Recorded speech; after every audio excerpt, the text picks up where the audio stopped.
So today for the lesson, I am going to talk about Venn diagrams and teaching first graders Venn diagrams. So the first thing I'm going to want to do is teach them about each individual circle. So I'd start off by drawing one circle on the board and saying, so a Venn diagram has circles to represent a certain thing. So I'm going to ask class, I'm going to ask who likes apples and who likes oranges. So the first circle will be apples. So how many kids like apples? And let's say 11 kids raise their hand. And then I'm going to say how many kids like oranges? And then 9 kids raise their hand. And then I'm going to say, okay, who likes both? And 5 kids raise their hand. So I'm going to label this circle oranges.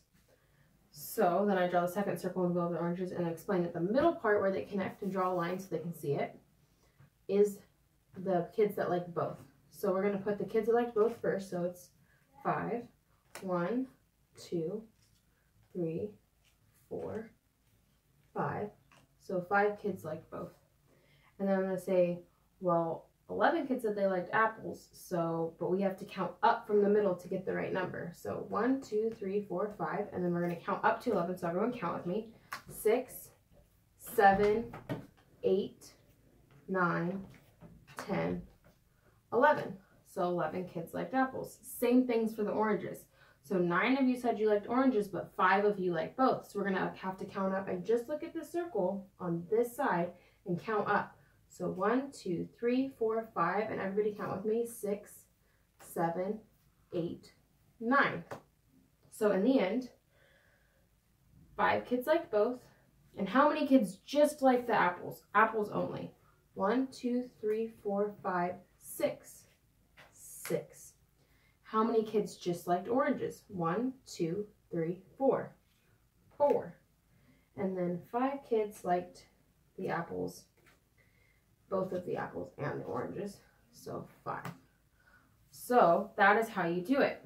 So in the end, you look at it, 6 kids just liked apples, 4 kids just liked oranges, and 5 kids liked both. So you can see how you can compare different things and look at them, and we're going to do more problems. So the next thing is I'd have the students get out of their seats and I'd lay 2 hula hoops on the ground. So for that, I would lay 2 hula hoops and have the class stand around, and I'd all give them a star and have them go put the star in the hula hoop. And I would tell them, I'm going to label 1 chocolate and 1 vanilla, and then the both is for the middle that likes both. So let's just say that, of course, they'd just be different colors mixed up, but for this video, I'm going to do the same colors just so it's easier to see. So let's say that 1, 2, 3, 4, 5, 6, 7, 8 kids like chocolate. 1, 2, 3, 4, 5. 6 kids liked both. And 4 kids said they liked vanilla. Okay, so then the class steps back and we'll go over it. So the one thing I'd want to do is go over the both first. So we'll count them as a class together. So this is both that they like both vanilla and chocolate. So 1, 2, 3, 4, 5, 6. So 6 of you liked both. And then I would say, okay, we're just going to look at the chocolate. So who likes chocolate ice cream? So I'm going to have to cover the vanilla side up. So in total, including the chocolate and vanilla lovers, but also chocolate, we have 1, 2, 3, 4, 5, 6, 7, 8, 9, 10, 11, 12, 13, 14. So originally, if I would have asked the class, raise your hand who likes chocolate, 14 of you would have raised your hand. But for this, then we have to think about, okay, if I just asked the class who just liked vanilla, what would you have said? You would have said, let's count together. 1, 2, 3, 4, 5, 6, 7, 8, 9, 10. 10 of you would have said that you liked vanilla. But then I would have asked the question of both, and that would have left the 6. So then we have to look at who likes just chocolate. So how many kids just like chocolate only? 1, 2, 3, 4, 5, 6, 7, 8. 8 kids just like chocolate, and 1, 2, 3, 4. 4 kids just like vanilla. So 4 and 8. And 6. So that's how you do a Venn diagram. So then I'd have them go back to their desks and they would do a whiteboard, and I would give them a problem to draw themselves. So I'd say, okay, draw the 2 circles in the mid on each and overlap them. So you get the middle part, and draw the lines in the middle part so you can see it easier. So each of their whiteboards should look like this. And I would have them hold them up so I could see and make sure that they had their whiteboards drawn properly. And then I would say, okay, so I'd write it on the board, and I'd say, I'm going to write a problem on the board, and I want you guys to draw it yourselves. And remember to always start off when you draw.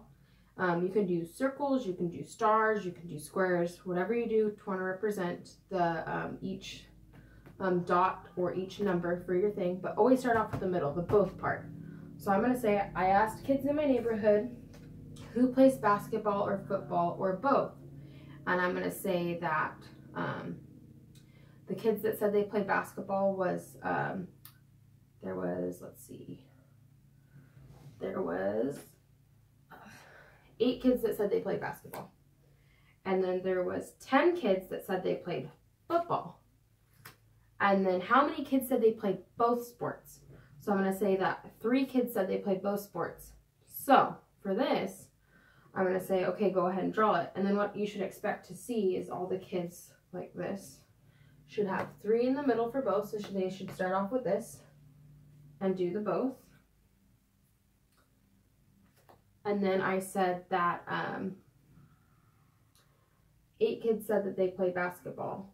So let's see. 8 basketballs.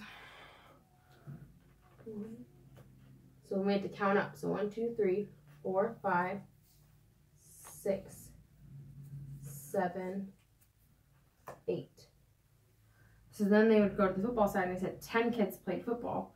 So they'd have to count up. So 1, 2, 3, 4, 5, 6, 7, 8.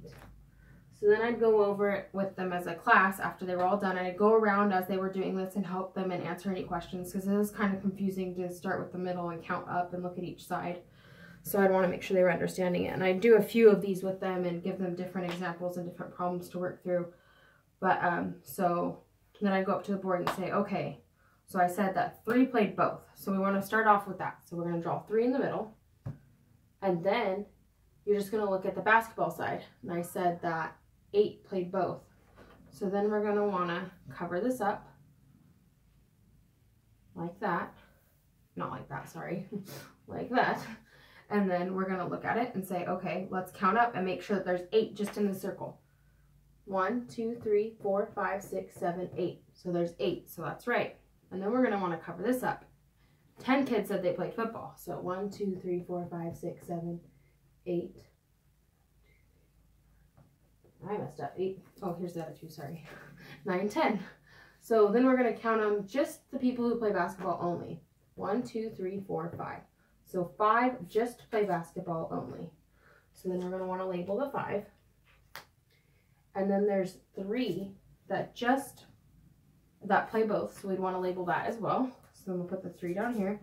And then we want to look at the kids that just play only football. 1, 2, 3, 4, 5, 6, 7. So then we're going to look at 7 right there. So then the next step would be to have them start labeling underneath to get their own numbers just by counting, not by doing any subtraction or anything, but just with their drawings to get the numbers at the bottom. So the next problem I'd give them, I'd do that. It is kind of a hard concept to explain. It's easier for them to draw it at first and then work into, of course, past first grade, doing it just by giving them the numbers. And I know that they could do it eventually, but first just start off with the visuals and then work on going into harder things. I think that they could get this part with the drawings easier, just as long as they understood that the middle part you have to start off and then count up to get the just sides and the middle to get the total number. So then we'd work into getting the total number after that by adding 5 plus 3 equals 8, 8 plus 7 equals 15, so the total number is 15. I think that I would give them plenty of examples and work with it over time in order to keep progressing and getting further into the Venn diagrams and the sets and all that with the kids. But for right now, for first grade, I think this would be appropriate to get kids to understand what's going on with Venn diagrams. So thank you.